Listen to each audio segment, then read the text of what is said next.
ওই মরিয়ম মেয়েটা দেখলো অনেকটা বাপজি বেলা গড়ে গিয়েছে, আর বেশি সময় নাই।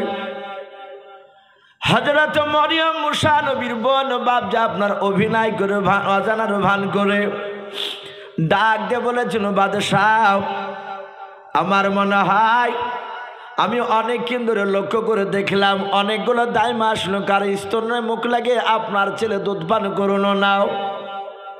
বলে নাও। বলে বাদশাহ আমার নদীর ওই পারে বাড়ি। বলে তাই নাকি? বলে হাও। ওই পারে অনেকটা দূর যাওয়ার পর একটা দাইমা আছে, আমার ভালো জানা আছে। ওই দাইমাটার কাছে যে কোনো সন্তান কান্না করতে করতে গেলে কান্না বন্ধ হয়ে যায়। ওই মেয়েটা বাচ্চাকে চোফাতে পারে, দুধ খাওয়াতে পারে। ফেরাউন মরিয়মকে ধমক দিয়ে বলেছিল, এতক্ষণ ধরে তুমি কি করেছিলে? বলে আমি তো বাচ্চা মেয়ে, আমি অনেকটা ক্ষণ ধরে তাকে দেখলাম, আমার ব্রেনে ছিল না। কিছুক্ষণ আগে আমার মনে আসল, ও বাদশালামদার যদি আপনি অনুমতি দেন ওই দাইমাকে নিয়ে আসবো। বলে যাও। হযরতে আপনার মরিয়ম মুসা নবীর বোন দৌড়াতে শুরু করে দিলেন। ফেরাউন ডাক দিয়ে বলে, ও বেটে শোনাও, তোমাকে যাওয়া লাগবে না, তুমি ঠিকানা দাও, আমার লোক যাবে। মরিয়ম চালাকি করে বলো, না বাদশাহ আমি গিয়ে ডেকে নিয়ে আসবো, মেয়েটার সৈন্য লাগবে নাও। কারণ মরিয়ম মনে মনে ভাবলো যদি সাথে সৈন্য যায় তাহলে মুসা নবীর ভাইয়ের সব ঘটনা আমার মার সামনে বলা যাবে না। হযরত মরিয়ম দৌড়ে যায়। ওই দিকে বাপজি মুসা নবীর মা বারবার বাপজি দরজার গুণিতে আপনারা দাঁড়িয়ে শুধু মাঠের দিকে না নদীর দিকে তাকে তাকে আমার পিঠি কেন আসে না? আমার ছেলে মুসা কি পানিতে ডুবে গেল নাকি? হযরত বাবা মুসা আলাইহিস সালামের বোন মরিয়ম দৌড়ে যখন আপনার মা মা করে ডাকতে ডাকতে চলে গেলেন। হযরত মুসা নবীর মা দরজা থেকে চিৎকার করে বলেছিল, ওরে বিন্দি শুনে নাও, বলো আমার মুসা বেটা কি পানিতে ডুবে গিয়েছে? মরিয়ম বলে, মা আমার ভাই পানিতে ডুবে নাই, ফেরাউনের দরবারে যাতে ফেরাউনের দরবারে বলেছেন বাবা। সঙ্গে সঙ্গে মরিয়মের বাপ যে মা আরো হাওমা করে কেঁদে উঠল। বলে বাবা মা আমার মনে হয় ছেলেকে রেখে জবাই করে দিয়েছে ফেরাউন। হযরত মরিয়ম ডেকে বলেন, মা অনেকক্ষণ ধরে দেখলাম আমার ভাই এখনো জিন্দা আছে, মারে নাই। ওগো মা ফেরাউন নিজে বেটা বলে দাবি করে নিয়েছে, মেনে নিয়েছে। আমার ভাইয়ের নাম ফেরাউন মুসা নামটা রেখে দিয়েছে। মা তোমার নামের সাথে নামটা মিলে গিয়েছে আমার ভাইয়ের। মা গো আমি অনেকক্ষণ ধরে লক্ষ্য করে দেখলাম 370টা দাইমা তারা আসলো, আমার কলিজা টুকরা ভাইকে কোনো নিলাও। সবার চেষ্টা করলো তাদের আপন আপনি স্তনে মুখ লাগানোর, কিন্তু পারে নাই। আমার মুসা ভাই কারো স্তনে মুখ লেগে দুধ পান করে নাই, শুধু কান্না করেছে। মা মুসা ভাই কান্না করেছে, আমার বুকটা ফেটে যাচ্ছিল।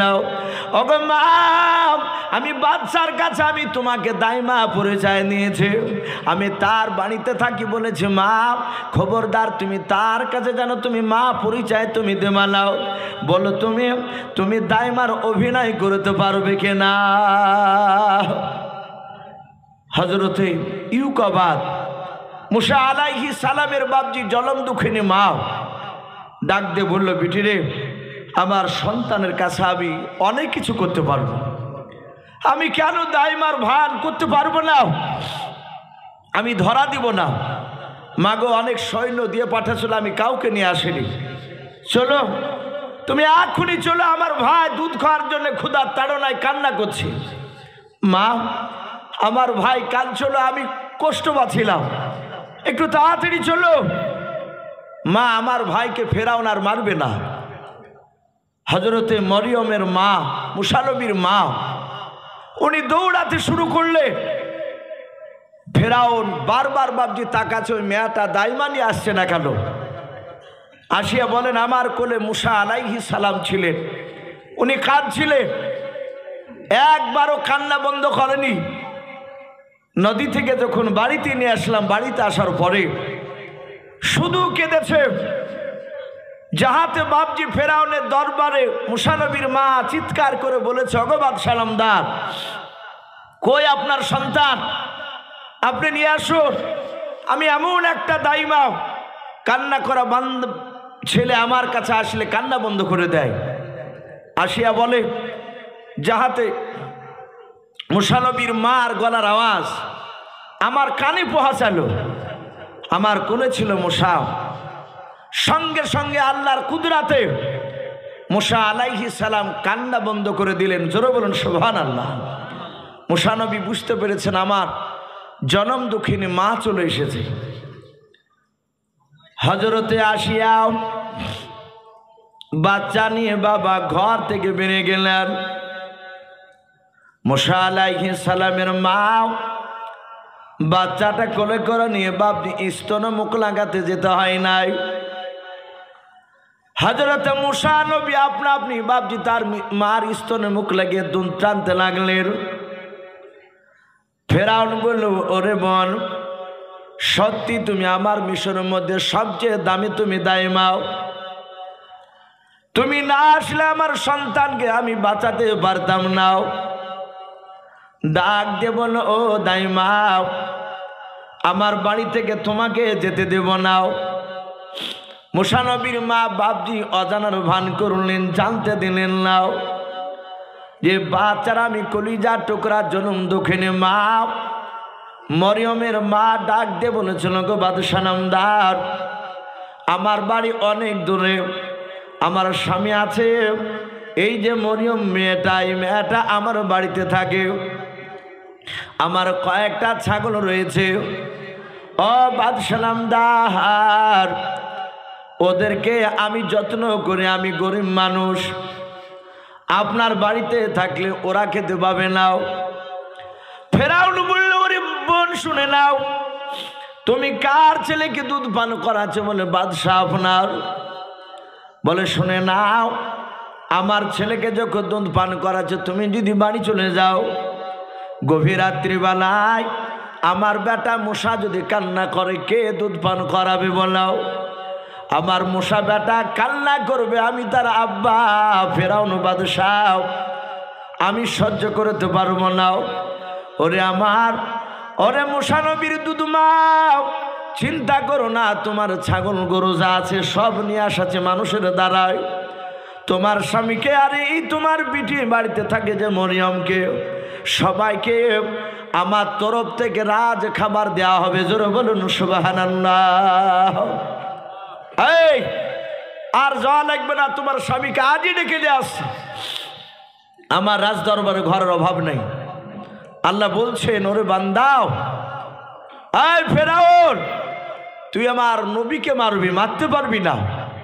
আমি আল্লাহ তোর দুশ্মনকে তোর বাড়িতে রাজকীয় খাবার খেয়ে আমি মানুষ করবো। জোরে বলুন সুবহানাল্লাহ। মুসা আলাইহিস সালাম থাকতে লাগলে। তফসিরে লিখেছে বাপজি 3 দিনকার দিন মুসা নবী মা কোলে করে নিয়ে আছে। বাদশাহ ফেরাউন তার রাজদরবারে চলে গিয়েছে ডিউটিতে।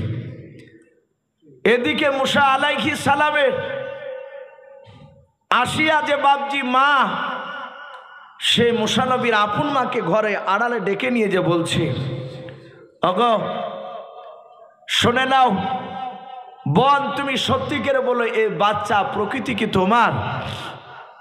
ডাক দিয়ে বলল, এ বাচ্চা আমার নয়। আসিয়া হাতখানা ধরে বলল, বোন আমি বুঝতে পেরেছি। হাওয়া করে কাঁদতে লাগলেন। বললেন, বোন তুমি তো ফেরাউনের স্ত্রী, আমার ভয় হচ্ছে আমি যদি স্বীকার করে নি তাহলে আমার সন্তানকে মনে হয় বেঁচে রাখবা না। আসিয়া বলল, বোন রে, আমি জানি আমার স্বামী খুব বদমাইশ বেঈমান। মুসা নবীর মা, আমি প্রথম দিনে আমি জানতে পেরেছি তুমি এই মুসা নবীর আপন মা। আর যেদিন আমি বাক্স থেকে উঠাই বের করি, সেদিনে আমি এর হাসি দেখে বুঝতে পেরেছিলাম এ ছেলেটা আমার স্বামীকে ধ্বংস করবে। আমি ওটাই চাই। বোন আমি বলবো না, কিন্তু আমরা দুজনায় সুন্দরকে রেখে মানুষ করব। সম্মানিত ভাইরা আমার, বাবাজি বোনেরা, আলোচনা করে দুই বোনের মতো থাকতে লাগে। মুসা নবীকে খুব যত্ন করে। এ যত্ন করতে করতে মুসা আলাইহিস সালাম হামাগুড়ি দেওয়া বাবজি শিখেছে। হামাগুড়ি দিয়ে ঘুরিয়ে বেড়াচ্ছে। বাদশাহ লোকেরা মাঝে মাঝে বলে, হে ফেরাউন বাদশাহ নামদার, আপনার সন্তান মুসাকে একবার নিয়ে আসবেন না, আমরা রাজ দরবারে দেখতাম। মুসা নবী বলেন, আমি ঠিক টাইমে নিয়ে আসবো।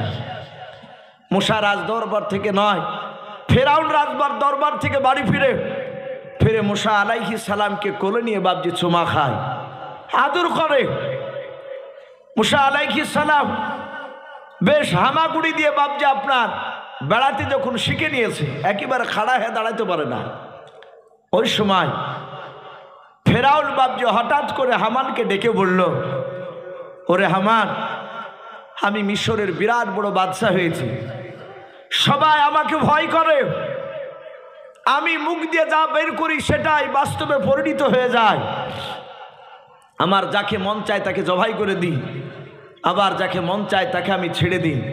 কিন্তু শোনো, আমার মন বলছে যে আমি মিশরের মধ্যে আমি একটা ক্ষুধা দাবি করতে চাই, আমি আল্লাহ হতে চাই। বলো, হামান এই কাজটা করলে কি হয়? হামান পার্সোনাল ঘরে বলল, ফেরাউন তুমি ছোটকালের বন্ধু, অনেক পাগলামো করেছ, আমি নাকি বন্ধু মানুষ তোমাকে আল্লাহ বলে মেনে নেব, কিন্তু জনগণ তোমাকে সবাই আল্লাহ বলে মানবে না। ফেরাউন বলে মানবে না কেন? এই হামান, যারা মানবে না তাদেরকে আমি জবাই করে দেব, তাদেরকে দুনিয়াতে বাঁচিয়ে রাখবো না। বলে সব জায়গায় পাগলামো চলে না। বলে কি করতে হবে বলো? হামান বলল, তাহলে তুমি আগামী কালকে তোমার লক্ষ লক্ষ প্রজাকে একত্রিত করে রাজসভায় ডাক দিয়ে তাদের সামনে তুমি তোমার মতামতটা প্রকাশ করো, আলোচনা করো যে আমি ক্ষুধা হতে চাই, আল্লাহ দাবি করতে চাই। ওখানে বুঝতে পারবা মানুষের মতামতটা। বেশিরভাগ লোক যদি তোমাকে মেনে নেয় তাহলে তো কোনো কথাই নেই।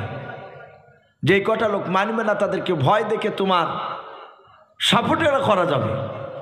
ফেরাউন হাজার হাজার লোককে বাবজি জোড়া জোগাড় করে জমা করে সেই জায়গায় বলল, হে আমার বন্ধুরা, আমার মন বলে আমি এখানে মিশরে আমি একটা আল্লাহ হতে চাই, বলো তোমরা আমাকে আল্লাহ বলে মানবে কিনা? যখনই বাবজি কথা বলল, কিছু কয়েকটা সত্যবাদী মানুষ তারা বলল, হে বাদশাহ নামদার, আমরা তোমাকে আল্লাহ বলে মানতে পারি, কিন্তু একটা শর্তের উপরে। বলে শর্ত কি? বলে শুনে নাও, এ বাদশাহ নামদার, নীল দরিয়াতে পানি ভরপুর হয়ে আছে। বলে হ্যাঁ। আমরা যদি বলি আগামী কালকে তুমি পানিটাকে শুকিয়ে দাও, আর তুমি হুকুম করবা নীল দরিয়ার পানি শুকিয়ে যায়, তোমার কথার সঙ্গে সঙ্গে যদি নীল দরিয়ার পানি শুকিয়ে যায়, আবার যদি বলি যে এই বাদশাহ পানি নিয়ে এসে ভরপুর করে দাও, আবার হুকুম করবা, আবার যদি শুকনো নদীতে যদি আবার পানি দিয়ে ভরে দিতে পারো, তাহলে জানবো তুমি আমাদের আল্লাহ, তোমাকে আমরা আগামী পরশুদিন আল্লাহ বলে মেনে নেব।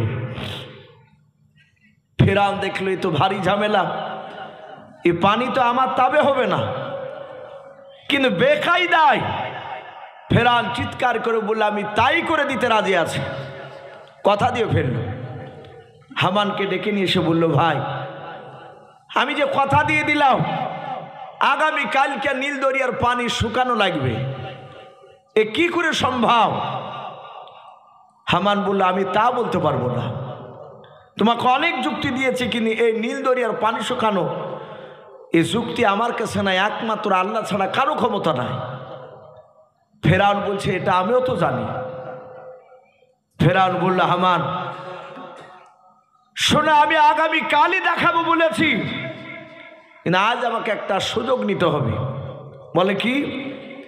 বলে তুমি গোটা আমার রাজ্যে প্রচার করে দাও দেশে, যে আজ রাত্রিবেলায় সন্ধ্যার পর থেকে সূর্য ডোবার পর থেকে কোনো নারী পুরুষ মানুষ যেন তার বাড়ির ঘর থেকে দরজা থেকে যেন রাত্রিবেলা না বেরোয়।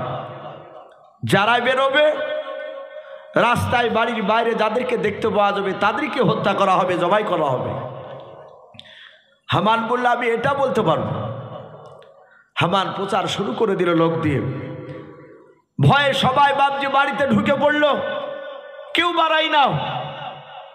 হামান এসে বলল ফেরাউনকে বাদশাহ সূর্য ডুবে গিয়েছে, কেউ বেরিয়ে নাই। বলে চারিদিকে একটু লক্ষ্য করে দেখলে কেউ নেই, বলে না। ফেরাউন ঘর থেকে বেরিয়ে এসে বলে হামান তুমি তোমার বাড়িতে চলো। বলে আমিও যাব। বলে হ্যাঁ। ফেরাউন বলে হামান তুমি বাড়িতে ঢোকো, তুমিও যেন আর বেরোবা না। তুমিও যদি হামান বেরাও তাহলে আগামীকালকে তোমাকে জবাই করা হবে। হামান দেখলে তো বড় ধরনের পাগলামো শুরু করেছে, আমি বেরোবো না বলে বাপজি দরজাখানা লেগে দিয়ে হামান ভিতরে চলে গেল। বেশ একটু গভীর রাত্রি হয়েছে। ফেরাউন চুপি চুপি বাড়ি থেকে বেরিয়ে ডান দিকে বাম দিকে চারিদিকে তাকে দেখলো। বেশ অন্ধকার ঘুটঘুটে নেমে এসেছে, কেউ নাই রাস্তায়, সবাই ভয়ে বাপজি তারা আপন আপন বাড়িতে। ফেরাউন হামানের দরজার কাছে গিয়ে কানটা লাগিয়ে নিয়ে শুনল ফেরাউন জেগে আছে কিনা। দেখলো ফেরাউনও জেগে নাই, কোনো সাড়া শব্দ নাই। ফেরাউন হামানের বাড়ির দরজা দিয়ে বাবা সোজা রাত্রিবেলা নীল দরিয়ার দিকে বাবা চলে গেল। নীল দরিয়াতে যাওয়ার পর নীল দরিয়ার ধারে গিয়ে দেখছে বাবা একটা গুহা। ফেরাউন বাপজি গুহাটা বাপজি আগ থেকে চিনত, জানতো। ফেরাউন গুহার ভিতরে বাপজি আপনার চলে গেল। গুহার ভিতরে যাওয়ার পর গুহার ভিতরে বাপজি দাঁড়িয়ে আবার চারিদিকে আপনার দেখছে গুহার বাইরে কেউ দাঁড়িয়ে আছে কিনাও। তাকে দেখলো কেউ নাই। ওই গভীর রাত্রিবেলায় ফেরাউন বেঈমান গুহার ভেতরে বাপজি নীল দরিয়ায় নদীর ধারে বাপজি গুহার ভেতরে সিজদায় ফেরাউন পড়ে গিয়াও ওই নিশরাত্রিবেলায় আল্লাহর দরবারে বাপজি ফেরাউন হাওমা করে কাঁদতেছে। ফেরাউন কাদার বলে আল্লাহ আমি জানি তুমি অহু আলা কুল্লি শাইইন কাদির, তুমি সর্বশক্তিমান। ফেরাউন বাপজি জানতো গোটা পৃথিবীর মধ্যে সৃষ্টিকর্তা রয়েছে, এক আল্লাহ রয়েছে, এটা ফেরাউন ভালো করে জানতো। ফেরাউন সেজদায় পড়ে কাঁদেন আল্লাহ আমি জানি তুমি একমাত্র আল্লাহ, নীল দরিয়ার পানি তোমার তাবি, তুমি যাই চা তাই তুমি করতে পারো। ওগো মাওলা আমার বড্ড মনের তামান্না, বড় আশাও, আমি মিশরের বুকে আমি খোদা দাবি করতে চাই, আল্লাহ হতে চাই। ওরে মাওলা তুমি আগামীকালকার মতো নীল দরিয়ার পানি তুমি আমার তাবে করে দাও। ফেরাউন গভীর রাত্রিবেলা সিজদায় পড়ে পড়ে কাঁদে। আর ওই সময় ফেরাউন আরো চিৎকার করে বলেছেন আল্লাহ আমি জানি আল্লাহ দাবি করা এটা বড় অন্যায় কাজ, কিন্তু মাওলা রে আমার ইন্তেকাল করার পর তুমি কবরে আর তুমি জাহান্নামে যা শাস্তি দিবা সব আমি মাথা পেতে মেনে নেব, কিন্তু আমার বড় তামান্না মনের আশা দুনিয়ার আমাকে আল্লাহ দাবিটা এটা পুরা করে দাও, আমার বড় মনের বাসনা তুমি পূর্ণ করে দাও। ফেরাউন কাঁদছিল সিজদার সময়। ফেরাউন ভেবেছে আমার জনগণ কেউ জানতে পারে নাই। আর ওই সময় গভীর রাত্রিবেলায় একটা অপরিচিত মানুষ বাবা ওই গুহার পাশ দিয়ে বাপনি আসার পর ফেরাউনের পিঠে বাপজি হাত দিয়ে ডাক দেয়, বলে বাদশাহ। ফেরাউন অমনি সেজদা থেকে উঠে বলাই কে রে তুই? ফেরাউন বলল তুই কি জানিস না আমি প্রচার করেছি সূর্য ডুবার পর যারা বাড়ি থেকে বের হবে তাকে হত্যা করা হবে, আমার হুকুমকে অমান্য করেছিস তুই। জিবরিল আলাইহিস সালাম উনি ছিলেন মানুষ রূপ ধারণ করে বাপ যে তার পিঠে হাত দিয়ে বলেছিলেন ওগো বাদশাহ শুনে নাও, আমি বড় একটা কথা জানতে এসেছি তোমার কাছে। ফেরাউন বলে, তোর বাড়ি কোথায়? বলে, বাদশাহ আমি তোমার রাজ্যের লোক নাই। বলুন আলহামদুলিল্লাহ। এই আমি মুসাফির। বলি কি ব্যাপার? বলি রাত্রিতে বেলায় আমি এদিক দিয়ে যাচ্ছিলাম, আমি একটা কথা তোমার কাছে জানতে চাই, তাড়াতাড়ি বলে দাও। ওগো বাদশাহ ভয় পেও না, তোমাকে যে আমি দেখেছি তুমি সিজদায় পড়ে আল্লাহর কাছে কাঁদতেছো, এই কথা তুমি আর আমি আল্লাহ ছাড়া আর চতুর্থ মানুষ কেউ জানতে পারবে না। বলে ভাই তাহলে ভালো কথা, তুমি কাউকে বলবা না, বলে নাও। বলে দাও, এমন কি কথা তুমি জানবাও? জিবরিল আলাইহিস সালাম ডাক দিয়ে বলেছিলেন, ওগো বাদশাহ শুনে নাও, তোমার বাড়িতে যদি কোনো মানুষ খাবার খেয়া খায়, তোমারই খাবার, তোমারই টাকা নিয়ে এসে জামা পোশাক পরে কিনে তোমারই বাড়িতে থাকে, তোমার সব কিছু ব্যবহার করে, কিন্তু তুমি যখন বলবা ওই কাজটা কর, আর ওই ব্যক্তি যেই ব্যক্তি তোমারই খেলো, তোমারই পড়লো, তোমার বাড়িতে আছে, আর তুমি হুকুম করলা সেই কাজটা ওই লোকটা করলো নাও। ওরে বাদশাহ ফেরাউন, তুমি বলো তোমার মতে ওই লোকটাকে কি করতে মন চায়? ফেরাউন বলে, এই পাগলা, এই সামান্য এই কথাটা আর জানিস না? ও আমার বাড়িতে খাবে, আমার বাড়িতে পড়বে, সব কিছু ভোগ করবে আমার, আর আমার হুকুম শুনবে না। আমার মন বলে তাকে তুলিলে এসে নীল দরিয়ার পানিতে ডুবি ডুবে মারে।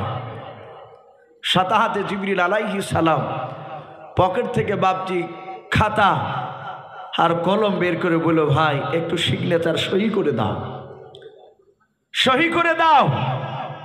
ফেরাউন তাড়াহুড়া করে বাপজি সহি করে দিল। বলল, ভাই চিন্তা করো না, আমি কাউকে বলবো না। এই ফেরাউন চিনতে পারলো না ইনি সম্রাট জিবরিল। তা সহি নিয়ে বাপজি পকেটে আবার খাতাটা ভরে নিয়ে গুহা থেকে বেরিয়ে বাপজি অদৃশ্য হয়ে গেল। ফেরাউন ফজর পর্যন্ত বাপজি কেঁদে কেঁদে ওখান থেকে বাপজি বাড়ি চলে আসলো, কেউ জানতে পারলো না। সকালবেলায় ফেরাউন আবার রাজ দরবারে হাজার হাজার লোককে ডেকে বলছে, বন্ধুরা চলো চলো, আমি নীল দরিয়ার পানি আমি শুকিয়ে দিব। যারা দেখতে চেয়েছিল তাদের সবাই ভয় হয়ে গেল। ওরা জানে যে আমাদের বাদশাহ খামখেয়ালি বুদ্ধি, সে বেয়াদব, আমি হয়তো দেখতে চাইব, আর যদি পানিটা সে যদি শুকিয়ে দেয়, খোদা দাবি করার পরও হয়তো আমাদেরকে জবাই করে ফেলবে। তাই সব প্রজারা বললো, বাদশাহ আমরা কেউ আর তোমার নীল দরিয়ার পানি শুকানো আর ভরানো এসব দেখতে চাইনি, আমরা তোমাকে আল্লাহ বলে মানবো। এখন আগামী কাল তুমি খোদা দাবি করো। ফেরাউন বললো, তাহলে বেশ ভালো কথা। ফেরাউন মনে মনে ভাবছে, তাহলে তো বাঁচিয়ে গেলাম। ফেরাউন জানে না যে আমার কথাতে পানি শুকাবে, কেউ জানে না।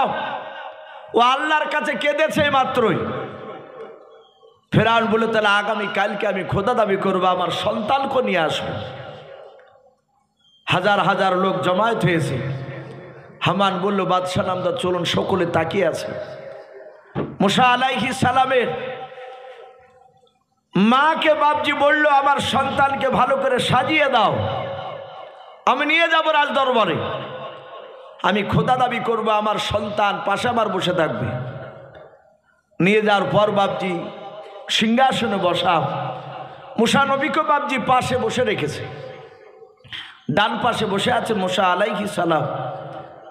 তাফসীরে মারিফুল কোরআন এসেছে, ফেরাউনের দাড়ি বাপজি কাটা ছিল না, দাড়ি এ নাভি পর্যন্ত তার বড় লম্বা দাড়ি ছিল।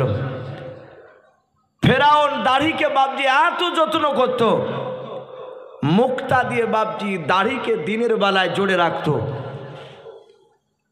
কয়েক লক্ষ টাকা দাম বাপজি সে মুক্তাগুলার। ফেরাউন এত যত্ন করত, হাজার হাজার লোক সবাই তাকিয়েছে, আমাদের বাদশাহ ফেরাউন আজকে খোদা হবে, আল্লাহ হবে। মুসা আলাইহিস সালাম পাশে বসা। ফেরাউন চিৎকার করে বলল, বন্ধুরাও আমি আজকে তোমাদের কাছে দাবি করলাম আনা রব্বুকুমুল আ'লা।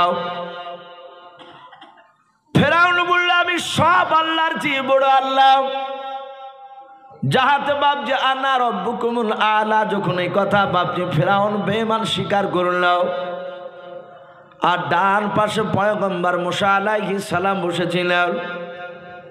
আমরা নয় যে হক কথা ইমামতি মসজিদে বলতে গেলে ইমামতি ছুটে যাবে বলে আমরা অনেকে হক কথা বলি নাই। সঙ্গে সঙ্গে মুসা নবী পয়গম্বর আলাইহিস সালাম মনে মনে চিন্তা করেছেন, বেঈমান আমাকে সামনে রেখে তুই আল্লাহ দাবি করবে। ছোট ছেলে মুসা আলাইহিস সালাম ফেরাউনের বাম হাত দিয়ে, বাপ যা আপনার নয়, হ্যাঁ মুসা নবীর বাম হাত দিয়ে ফেরাউনের বাবা দাড়িখানাকে মুসা নবী ধরে দিয়েছে। ধরার পর ডান হাত দিয়ে বাপজি এত জোরে আঘাত করেছে, চড় মেরেছে ফেরাউনের বাম দিকের গালে।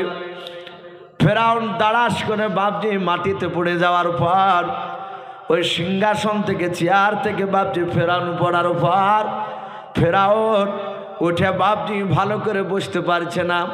চারিদিকে বাপজি ঘুরতে লাগলো। তফসিরে লিখেছে কয়েকবার বাপজি ঘোরার পর ফেরাউন এইভাবে মাথায় হাত দিয়ে বলল সর্বনাশ। বলে জল্লাদ তলোয়ার নিয়ে আয়। ওখানেই জল্লাদ দাঁড়িয়েছিল। তারা তলোয়ারখানা হাতে করে নিয়ে বলছে বাদশা কি করতে হবে? বলে জবাই করাকে কর জবাই। জল্লাদ বলল কেন বাদশা? বলে এত জোর আঘাত করেছে আমার ত্রিভুবন মনে হচ্ছে ঘুরে গিয়েছে, মাথা যন্ত্রণা করছে। অনেক লোকে বলল বাদশাহ এ তো ছোট ছিলে, শুধু একটু চর মেরেছে আপনাকে। ফেরাউন বুঝতে পেরেছে এ চর মানুষের চোখে বাচ্চা ছেলে মনে হয়েছে, কিন্তু আল্লাহ রসুল বলেছেন যে কোনো নবীর হাতে আল্লাহ রাব্বুল আলামিন এক একটা নবীর হাতে বাপজি 4000 দুনিয়ার যুবকের শক্তি যতটা হয় অতটা শক্তি একাই নবীদেরকে দিয়েছিলেন। বলুন সুবহানাল্লাহ। এই মুসা নবী আলাইহিস সালামের হাতে 4000 যুবকের শক্তি এক চড়ে বাপজি কয়েকবার ঘুরিয়ে তার মাথা যন্ত্রণা শুরু করে দিয়েছে। জল্লাদরা বাপজি জবাই করার জন্য নিয়ে যাচ্ছে। সাথে হাতে হামান দৌড়ে গিয়ে ফেরাউনের স্ত্রী আসিয়াকে বলল, ওগা আসিয়া, হে রানী তোমার সন্তান মুসা আর মনে হয় বেঁচে নাই।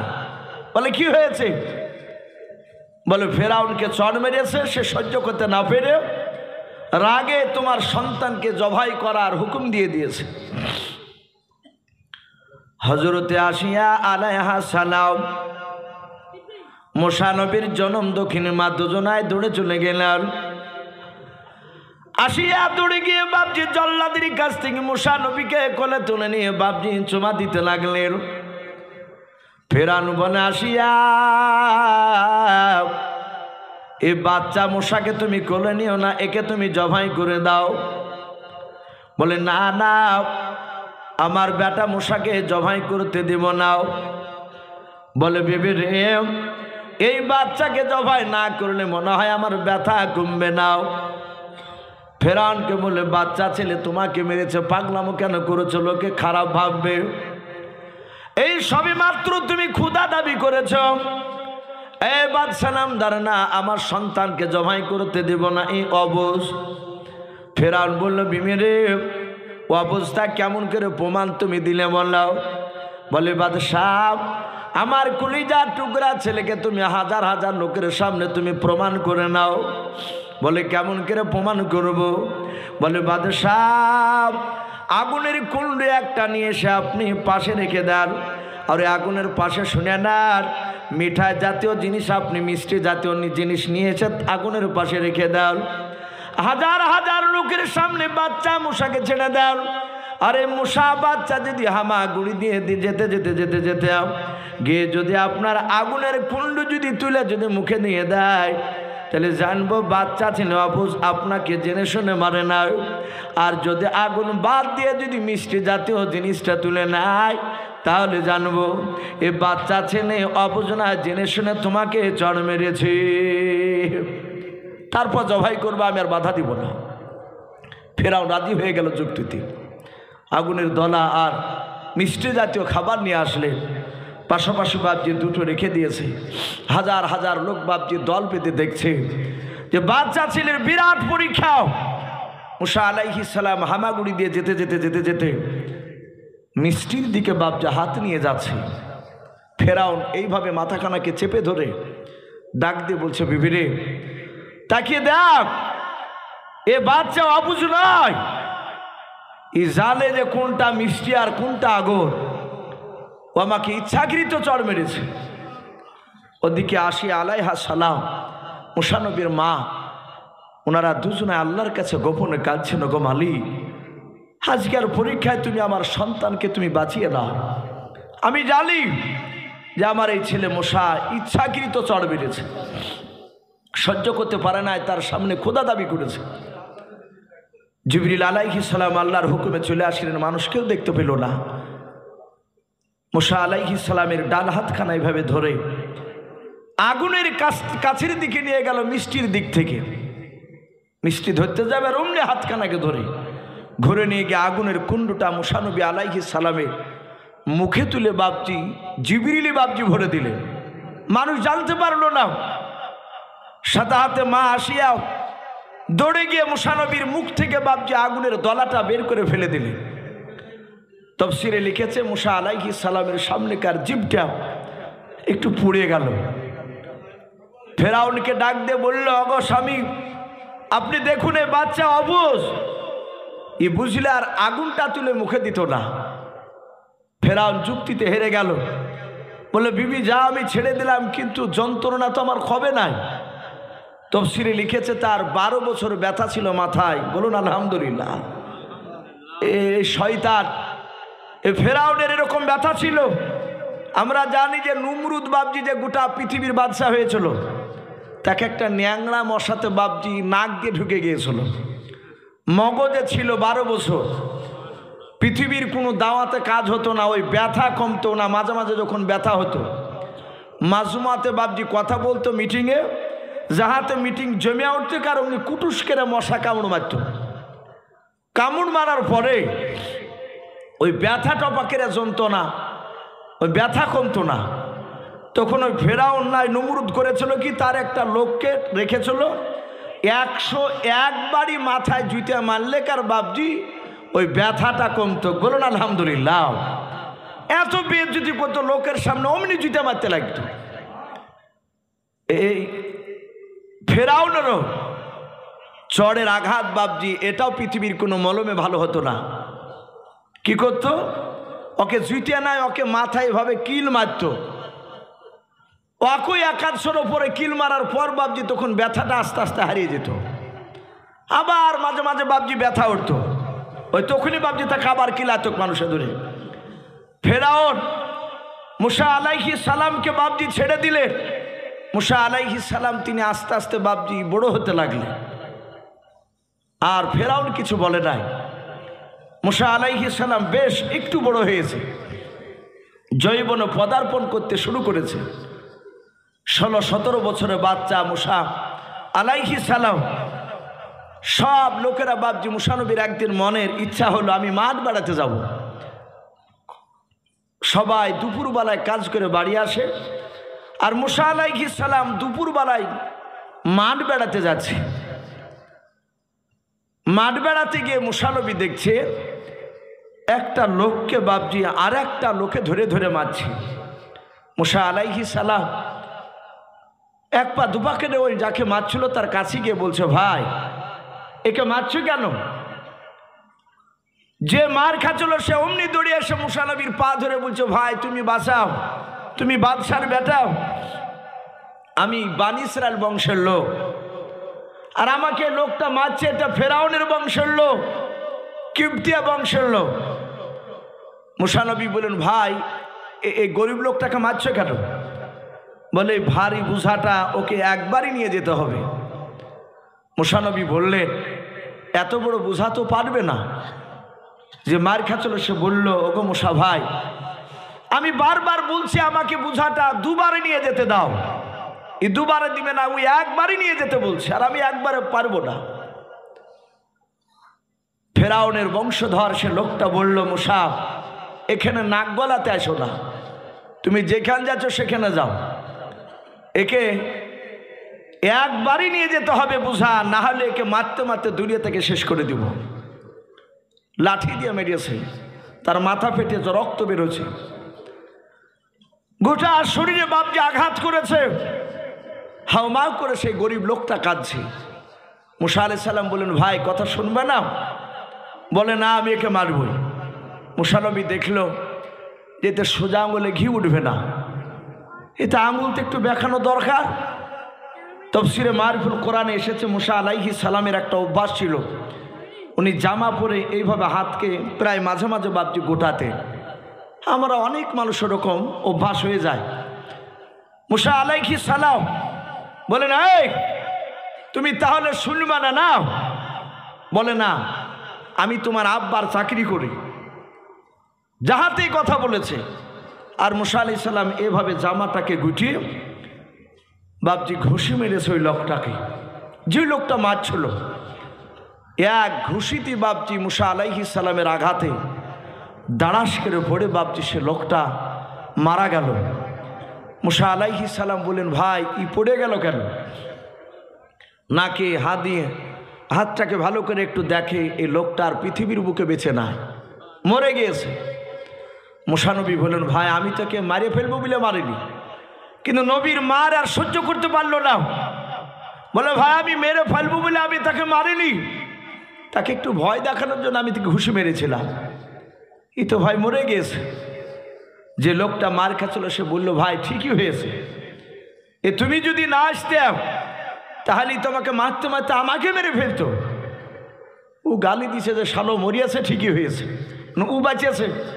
মুসা আলাইহিস সালাম ওই লোকটার হাতখানা ধরে বলল, ভাই আমি যে একে ঘুষি মেরে মেরে ফেলালছি, শোনো এটা হচ্ছে ফেরাউনের, কেউ বলেছেন তার মামাই তো ভাই ছিল, খুব কাছের লোক।